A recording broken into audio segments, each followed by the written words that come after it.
de Philippe Loirat. Alors je vais vous demander de nous présenter la couverture de cette série, hein, parce qu'il y a plusieurs volumes, si je me trompe pas. C'est le tome 4.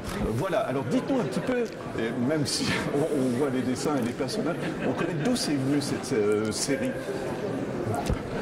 Oui, donc là c'est une série de fiction. Hein, on est dans l'univers des Tontons Flingueurs, ça on peut pas le nier, hein, vu qu'il y a Ventura, Belmondo, pas Belmondo, non, justement Blier.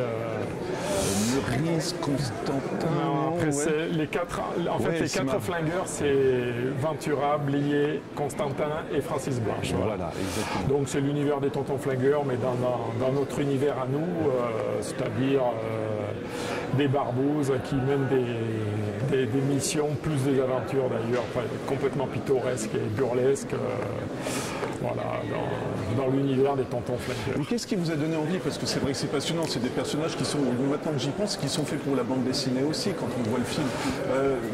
Franchir le cap, qu'est-ce qui vous a dit voilà. Oh, ben pour moi c'est tout simple, hein. Je suis dessinateur tout simplement, et mon scénariste un jour m'a contacté. On parlait souvent de films, de cinéma, de cette période-là, entre autres, étant très branché sur les mêmes choses. Il m'a proposé un projet. Il m'a dit voilà, j'ai une idée de bande dessinée. Ce serait dans l'univers de Lautner-Audiard.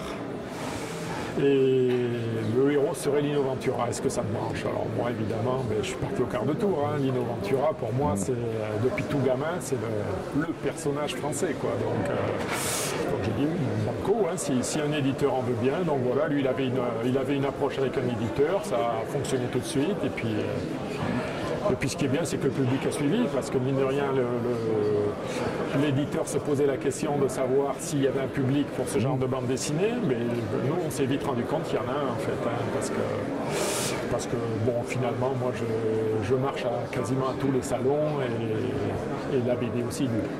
Ça se passe comment? Ça va être une question très naïve, mais j'imagine qu'il y a une question d'ayant droit ou de choses comme ça quand même, parce qu'on reprend quand même les personnages, et on sait commencer dans le milieu du cinéma si on touche à quelque chose comme ça. C'est vrai. Mais bon, nous, on a opté pour le côté caricatural. Ouais. Et c'est vrai que la caricature, aujourd'hui, il n'y a aucun droit il n'y a aucun droit à demander à qui que ce soit finalement, hein. C'est un droit. L'avantage en France, c'est que la caricature est un droit. Donc on a opté de réaliser cette BD en caricature, même s'il y a quand même un côté semi-réaliste, mais les visages, eux, sont caricaturés, donc à partir de là, on ne s'est pas posé de questions, même si on a quand même été jusqu'à envoyer une lettre avant de commencer à la famille Ventura, leur signifiant justement qu'on allait se servir de Lino comme le héros de notre bande dessinée. Bon, ils ne nous ont pas répondu, mais a priori, ils l'ont appris plus tard, parce que moi, j'ai eu des contacts, entre autres, avec ma fille Ventura, Cléa, et ils savaient que j'étais le dessinateur des Flingueurs, ça s'est très bien passé. C'est génial. Ils m'ont même invité sur un stand de personnages c'est super. Pour dédicacer l'album. Donc c'était plutôt bien apprécié. Est-ce que vous vous souvenez la première fois quand vous vous dites ok, on fait la BD comme ça, quand on aime quelque chose, on ne veut pas le rater? Je ne sais pas si vous voyez ce que je veux dire. Donc la première case que vous avez faite en mettant vos personnages, des personnages connus et des acteurs, voilà, c'était facile tout de suite ou... Alors bon, j'avoue que je suis assez à l'aise avec le dessin, donc je ne me suis pas vraiment pris la tête, mais c'est vrai que oui, on a envie de réussir son truc. Et je reconnais qu'aujourd'hui, mon Lino Ventura a énormément évolué, quoi. Quand je vois comment je le dessinais sur le tout premier album et comment je le dessine aujourd'hui, je me dis qu'au début, bon, c'était pas terrible, même si tout le monde me dit, ouais, c'est génial, on le reconnaît tout de suite. Bon, voilà. Mais après, ça évolue. Mais bon, avant vraiment de commencer la bande dessinée en elle-même, je fais plein de croquis, plein de rushs, essayer de le faire sous toutes les coutures pour arriver à maîtriser le personnage, comme pour tous les autres d'ailleurs. Mais après, bon, c'est quand même quelque chose d'assez naturel, parce que je fais de la caricature depuis, je dirais, les bancs d'école, hein, donc tout le monde y est passé. Hein, c'est quelque chose qui est en moi depuis toujours, les visages, les caricaturer entre autres.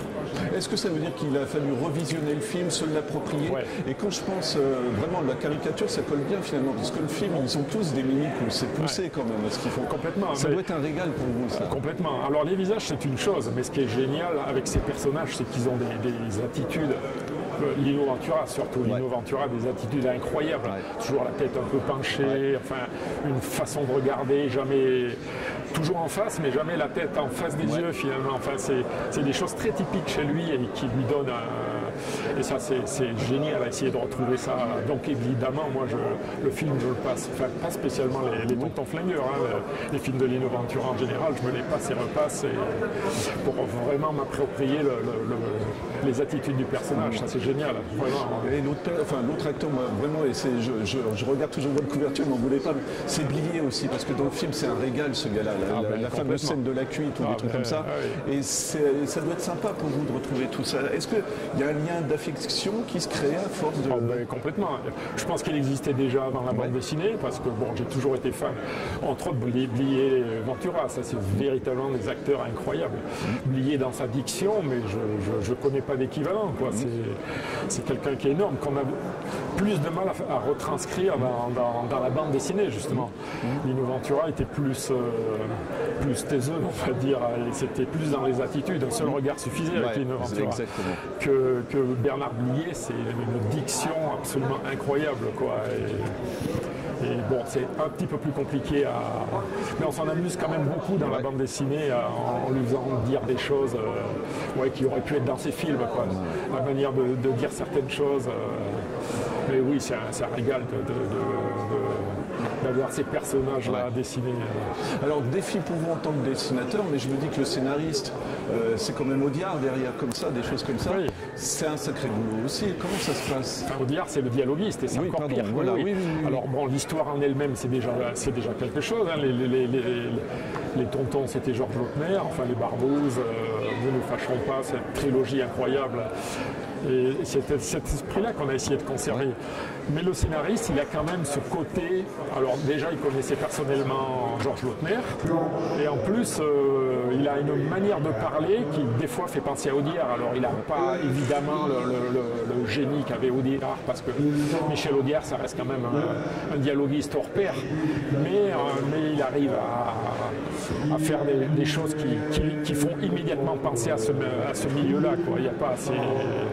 Donc bon, tout ça collait bien à mon dessin qui reprend bien les personnages et lui qui est vraiment dans l'esprit de ce film des années 60, ce cinéma populaire vraiment atypique. Il est en plein dedans, donc bon, ça donne à l'arrivée quelque chose où les lecteurs s'y retrouvent, parce que la première chose qu'on voit sur la couverture, c'est Lino Ventura et Bernard Blier. On se dit, oh là, en plus ça s'appelle les Flingueurs. Écoutez, puis même les Flingueurs font le ménage dans la jungle, voilà, quand on est tout de suite dans l'ambiance. Oui, complètement. Vous vous êtes posé la question du noir et blanc ou de la couleur? Non, du coup non, c'était une bande dessinée. C'est vrai que ça aurait pu être une très bonne idée, le noir et blanc, hein, c'est vrai, mais après, on a Michel Constantin, qui n'est pas dans les Tontons Flingueurs, mais qui est dans Ne nous fâchons pas, qui fait partie de la fameuse trilogie des Lautner, et lui était en couleur, donc bon... Voilà, mais on s'est dit, la bande dessinée, de toute manière, l'éditeur voulait la bande dessinée en couleur. Est-ce que vous voyez un peu comme metteur en scène, du coup? Parce que, encore une fois, il y a vraiment l'héritage du cinéma. Hein, donc, je ne sais pas si on y pense ou on se dit, c'est les personnages, je les mets où je veux, quoi. Oui, mais metteur en scène, c'est peut-être un bien grand mot pour un auteur BD, mais c'est vrai qu'on est obligé de penser à des cadrages, à des plans, à des... Donc voilà, oui, on les met en scène, oui, on essaye de leur donner les positions qui font que tout est bien lisible et tout est... Oui, c'est une vraie mise en scène, mais metteur en scène, bon, je sais pas, on essaye. Voilà. J'ai une toute dernière question, et je ne vous le souhaite pas, mais si la série devait s'arrêter, ce serait un déchirement pour vous de dire au revoir à ces personnages? Alors déjà, il faut savoir que l'éditeur ne suit plus cette série.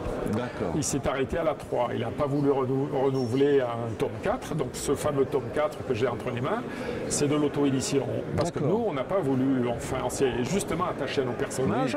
Oui. On a un public qui est très demandeur. Moi, à chaque fois que je viens sur un salon, c'est alors à quand le tome 4? Maintenant, c'est à quand le tome 5? Oui. Enfin, voilà. Donc nous, on a pris le parti de faire notre tome 4 nous-mêmes. L'éditeur n'a pas voulu suivre, tant pis. C'est bien dommage parce qu'il y a un vrai public et c'est vrai que ne serait-ce que par rapport au public, c'est difficile de lâcher l'affaire, comme on dit. Hein. C'est vrai que, bon, déjà, on s'est attaché à nos personnages. Moi, je prends un réel plaisir à les dessiner et de plus en plus. Je les maîtrise de plus en plus. je sais exactement ce qu'il faut faire pour apporter le petit plus à chaque fois. Et donc oui, évidemment qu'on y pense au suivant toujours. Et bon, malheureusement, s'il se fait, il se fera sans éditeur, puisque personne n'en veut malheureusement. Mais oui, je pense qu'il pourrait y avoir un tome 5 et on en parle. Hein. Il n'y a pas... on ne peut pas s'enlever ça de la tête. C'est pas fini, quoi. Voilà. Et toute dernière question, auto-édition, est-ce que pour trouver la bande dessinée, on la trouve quand même en librairie ou est-ce que c'est plus délicat pour vous? C'est plus délicat. Alors les gens, soit ils nous contactent, on a une page Facebook dédiée aux flingueurs, ça s'appelle Raoul Fracassin et les flingueurs. Et ils nous contactent en message privé, donc soit on leur envoie le livre, soit on leur donne les librairies où ils peuvent le commander ou le trouver. Mais il y en a très peu hein, aujourd'hui. Quand l'album est sorti, c'est vrai qu'on a réussi à le diffuser dans une bonne vingtaine de librairies, mais ils n'ont pas fait de réassortiment. Donc moi à Bordeaux, je sais qu'il y en a 2 qui me suivent, qui ont tout le temps des albums, mais en règle générale, c'est sur les salons qu'on arrive à trouver les bandes dessinées. Malheureusement, c'est le problème de l'auto-édition, contrairement à un éditeur qui diffuse et qui a le réseau pour.